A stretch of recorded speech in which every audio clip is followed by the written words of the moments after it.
At the end of this episode, I'll take you to a small remote alpine Himalayan village where people are known for exceptional health, mostly free from chronic illnesses that seem to plague many urban folks. I have close friends in big cities who are sadly getting affected by some kind of chronic illness or another. Sadly, some of them are even younger than me. In this particular remote Himalayan village, 2 out of the 200 odd occupants are above age 100 and I'm hoping to meet them. There are multiple villages like these and I hope to visit them one by one again. In our previous episode, you saw me running long distance between 2 remote Himalayan villages from Devikoti to Paragarh. This is a subject that is getting more and more complicated every year, compounding year over year. You can see this complexity rising in virtually any modern ailment. While we have tackled some serious ailments like smallpox, new ailments are taking their place and even old existing diseases are becoming more serious. Take something common like diabetes. It was not a young person's disease earlier, not anymore. Sadly, these days, almost everyone I know at least knows someone with diabetes. This is not even a brand new disease to human civilization. In the pages of history, diabetes is known from thousands of years across the ancient world. More than 3000 years ago, diabetes like clinically observed features were known to Egyptians. Maybe it was known even before that. Those information might be forever lost to history. More than 2000 years ago, in the 5th century BC, diabetes was known to Ayurveda physicians. The efficacy of the treatments with the then available herbs and formulations to treat the diabetes of that time is somewhat lost to history. Many scientists are trying to recreate it, and in later episodes, I'll discuss why that won't work wonders in our modern times. Ayurveda physicians Sushruta and Charaka, to their credit, identified the 2 types of diabetes, with one type being associated with youth and the other with overweight. They must have been legends in their time.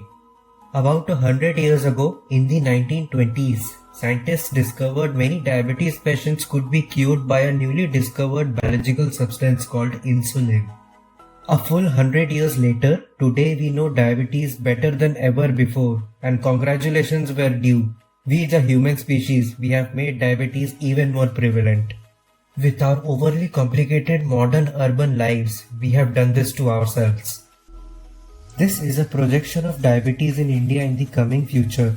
I have shown this to many people and asked a simple question. Do you think our future will be bad like this projection with this curve possibly going upward? Or good like this projection with the curve possibly going downward? I'm sure you can guess what people said. I'll give you a hint. Everybody across all age groups said the same thing. Diabetes is increasing world over in the urban world.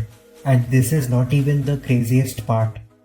This is already so widespread that many youngsters are looking to specialize for master's courses in diabetes.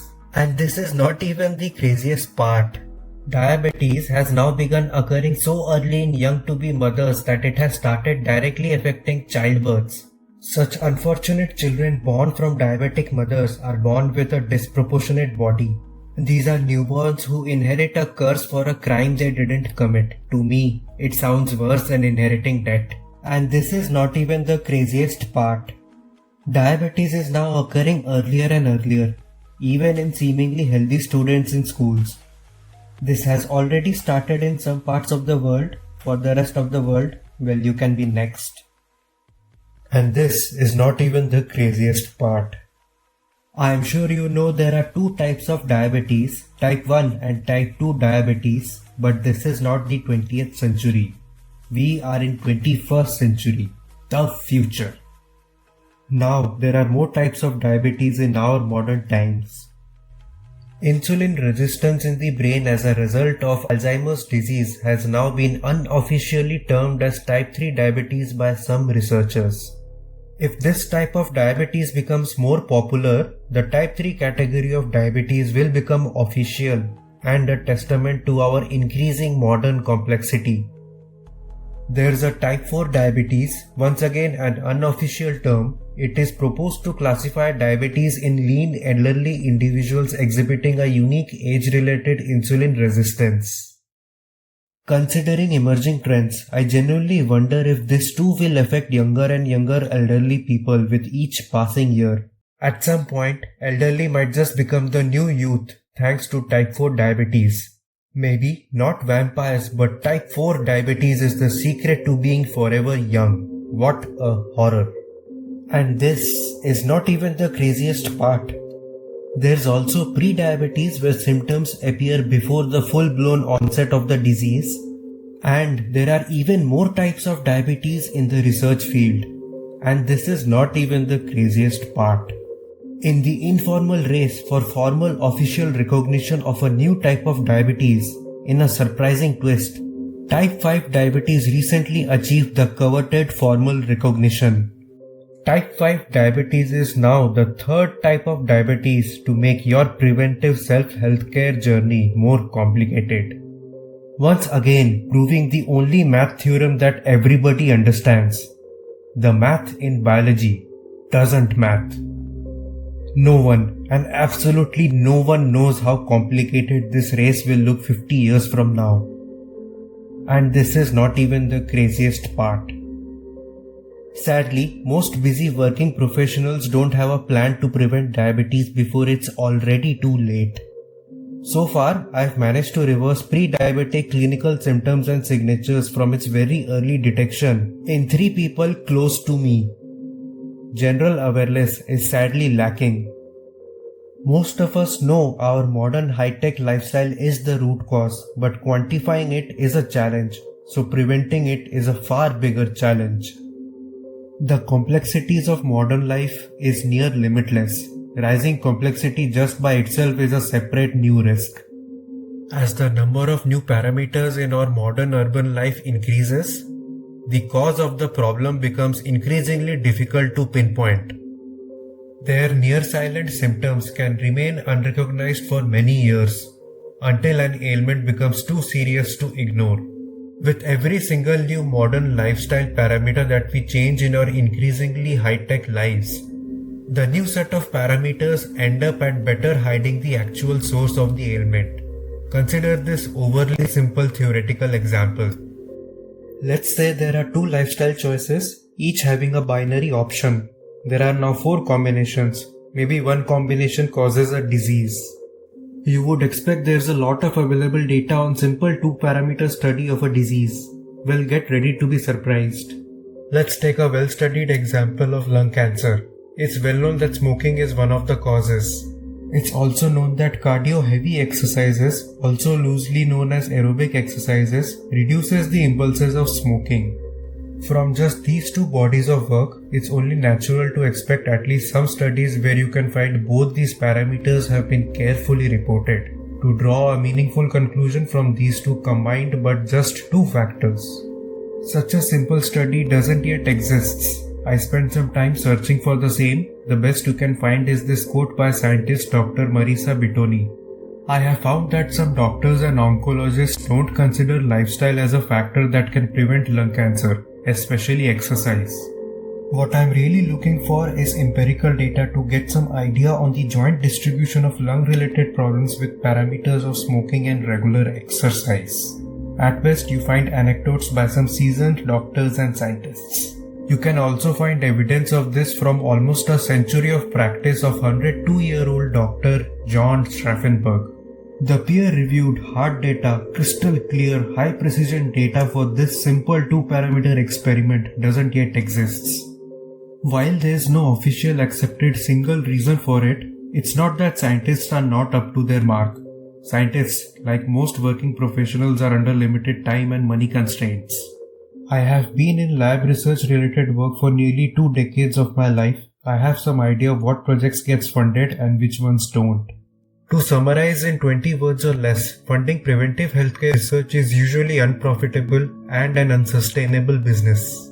But here's the real scary part. This is just my opinion, but I reason that this will become more and more unprofitable with each and every passing year.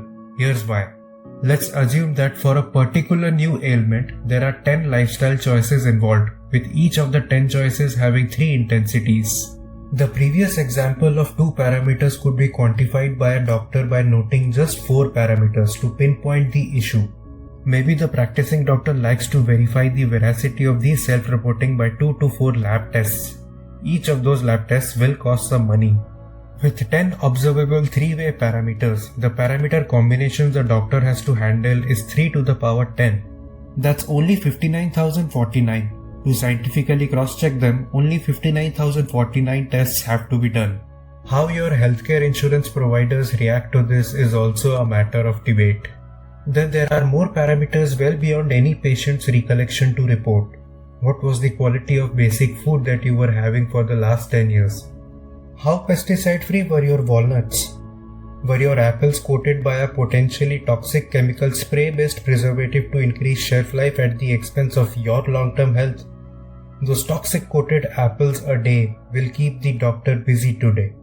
When complexity goes up, its quantification difficulty and affordability explodes exponentially. High precision diagnosis with a limited understanding of the causal parameter space is no longer high precision in usefulness. Few experienced and practicing doctors have begun pointing this out. You can check out this video. And this is exactly why I say preventive healthcare will become more difficult with each and every passing year. And hey, this is not even the craziest part. If there are more hidden parameters in your life and lifestyle that can increase ailments, then the ailments are unlikely to go away and get cured with the first round of prescribed treatment. Then a patient might change their doctor, maybe the hospital as well, and the new team of specialists will say, "We don't trust the old data. Few months have passed, maybe the values are changing." The previous tests were clearly not enough. Why don't you take these 20 tests this time, with 10 of them being new? The new tests will generate new much needed insights. We will do our best to cure you. Just get rid of all those ailments. Now I'm sure you can sense this. The important question is how to manage this complexity. An unfortunate 5-year-old getting type 1 diabetes is one such case of increasing modern complexity making aging with grace science fiction. It is simply not natural for youngsters to get such life-curtailing diseases. This model, while overly simple, surprisingly fits well with observed and reported data. Even such a simple model predicts the consequences of complexity. I've had the privilege to speak to a few practicing cancer specialists. What one of them said perfectly fits into this overly simple model. He said, and I'm paraphrasing, "Every single of my cancer patient with nearly the same cancer is an extremely unique case.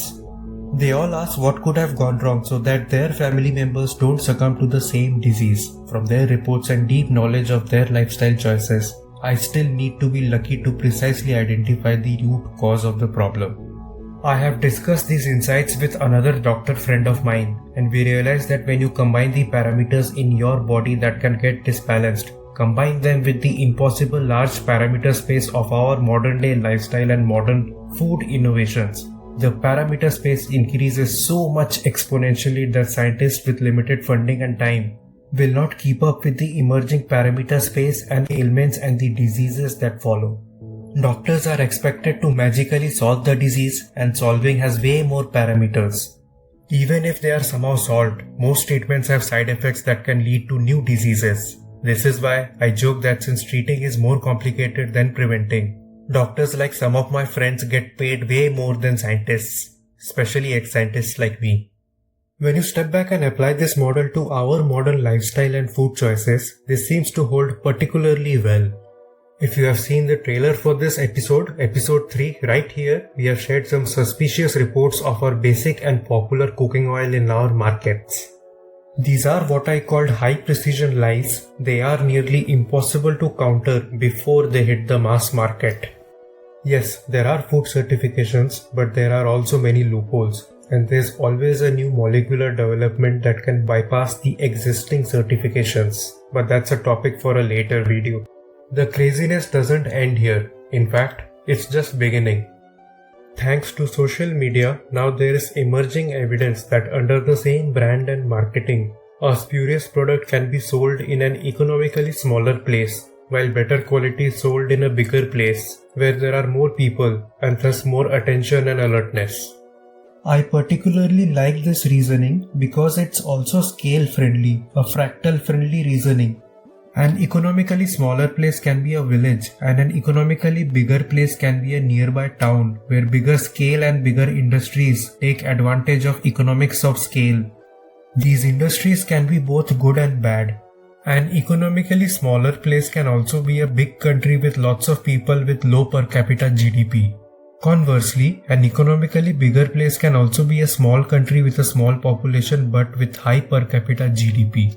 Another prediction of this fractal-aided reasoning is that both the best and the worst cutting-edge tech-heavy products likely come from the same place. So this isn't purely a class war, nor is it a pure information war. It is more like reality, too complex for any individual to fully grasp or even any individual business. At a country level scale, countries usually don't have a moral obligation to take care of health of each other's population, especially rival countries. So interesting business strategies are expected. Just when you thought it can't get any crazier, well it just does. When you dig deeper why these bad products are also very popular, you can trace footprints of some of the biggest businesses in the world. That kind of money can be used to shape and manipulate public opinion. If you don't pay attention actively, the trade system is not in favor to keep you healthy. Even what we call money isn't money, it's currency, and I make this mistake every single time, but more on that in a later episode. With more modern cutting-edge high-precision science, technology and of course marketing, it also becomes possible to fool us, the average person, with the best posing goods at the best sounding price. So when we and our network visit these places every year, we exchange our ideas. We have met practicing and retired doctors. We learn new things from their experiences. Our customers also include food manufacturers in our network spread all over the country. Thanks to all of them, we are learning and improving. One of our previous customers is now our primary supplier of wood-pressed groundnut oil. We purchase from them in bulk and get a discount. That saving gets passed on to our customers as well. But what we have learned from our trusted manufacturer is priceless. Research papers like these point out the risks. The scientists in reality know a lot more about the worst diseases which these can cause. I really mean diseases like these. But most scientists are not in the money-making end of this business, so their hands are tied, and M1 to M4 currency shuts down their voices easily, regularly. And of course, this is not even the craziest part. This is a completely white screen. Even something this deceptively simple is a complex threat to our modern lifestyle. No, seriously, excess white light in our modern living spaces and working places is causing problems. Few doctors and scientists have spotted this trend early. This is a subject for a later video. So what's next from us Himalayan brothers? Just like all of you, we also wonder how best we can minimize getting diseases, chronic illnesses or otherwise. How to realistically prevent ailments in an increasingly complicated world. If bad information can't be fought with good information on a limited time and severely limited budget, and bad complications can't be distinguished from good complications, then there is a rather simple approach, at least to begin with. It is very simple. Just visit a remote place where all cutting-edge modern high-tech, high-precision inventions are yet to reach, or have just started to reach. Yes, this is a tad unconventional, but this has some overlaps with tail hedging concept and approach of finance. Intuitively, everyone knows the basic principles of good health. It's just good quality food, good amount of exercise, and a healthy dose of good time with family and friends. This is such a place where I am running long distance between two remote high altitude Himalayan villages. The pine forests here automatically calm you down with their natural fragrance. Weather check करो भाई. हमारी Bollywood picture में पहले Europe में जाके नाचते थे ना, ऐसे पेड़ हुआ करते थे.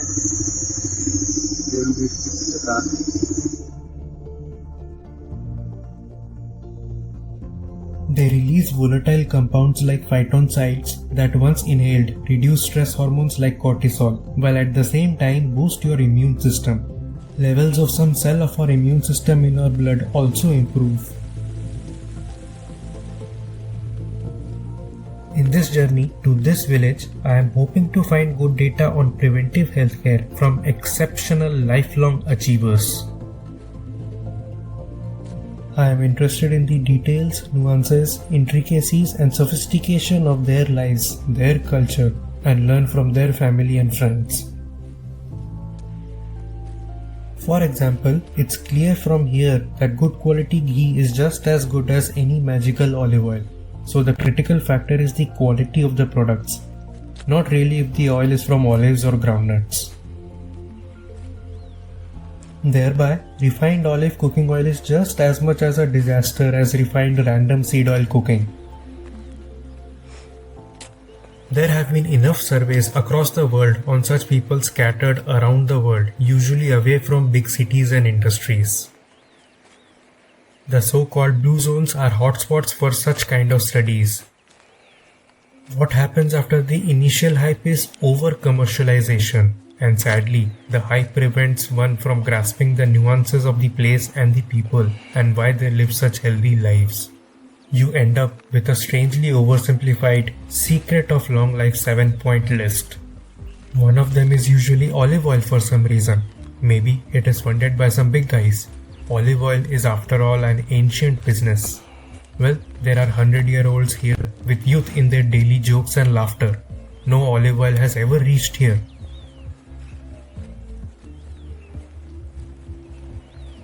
Overall, I think everybody knows that when the food ingredients are artificial, intelligence will be artificial as well.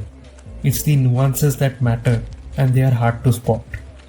It's not possible for one person to find all the hints and wisdom from here. So come with me. It's the nuances that matter. I alone can't find them all. If only we can compare and measure our complicated modern urban lives with the lives of people here, I am sure quite a few modern day problems can be managed by adopting few old and native practices found here. People here are fit and strong. They seem to have a spring in their feet. It would be dangerous to just go up to them and irritate them. Ram Ram Dharmdev जी। राम राम। आ गया मैं तंग करने आपको। कोई बात नहीं, आ जाओ। इस बार रास्ते बहुत खराब हैं, पिछली बार 5 स्टार रास्ते थे। अच्छा हाँ, इस बार वही जो बरसात न्यूज में सुनी हमने। हाँ, यहाँ हमारे गांव में भी आपदा आई है। चलो देखो नीचे कैसा हाल है। अच्छा हाँ चलो ठीक है, मैं तो रुक रुक के चलूंगा। कोई बात नहीं, कैमरा मेरे पास दे दो। अच्छा हाँ हाँ, मेरा एक हाथ खाली हो जाएगा। हाँ, क्योंकि नीचे रास्ता भी खराब है। अच्छा चलो हाँ। देख लो भाई, मैं गिर गया तो आप वीडियो मत चलाना, आप वीडियो बंद करके नहीं, मुझे मदद करना। नहीं, वैसा नहीं है, आप नहीं गिर सकते हैं क्योंकि आप तो हमारे साथ यहाँ का वातावरण और जो यहाँ का आप घी लेते हैं, घी खाते हैं, यहाँ की ऑर्गेनिक चीजें हैं, तो उसकी वजह से आप भी हमारे जैसे हेल्थी हो गए। अच्छा एक काम करो, मुझे डर लग रहा है।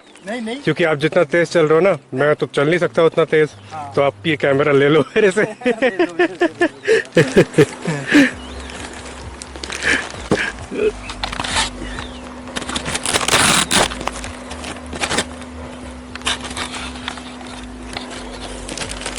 चलिए मैं आगे चलता हूँ। अगर मैं गिर गया तो आप वीडियो उठा लेना। कोई बात नहीं, कोई बात नहीं। फिर लोग क्या बोलेंगे वीडियो देख के, पता है क्या बोलेंगे? सोचो मेरा नाम क्या है। हम तो सरकार बोलते हैं यहाँ। हाँ, तो मैं गिर गया तो क्या बोलेंगे? सरकार गिर गई। वो तो सुखू की सरकार गिर जाएगी फिर।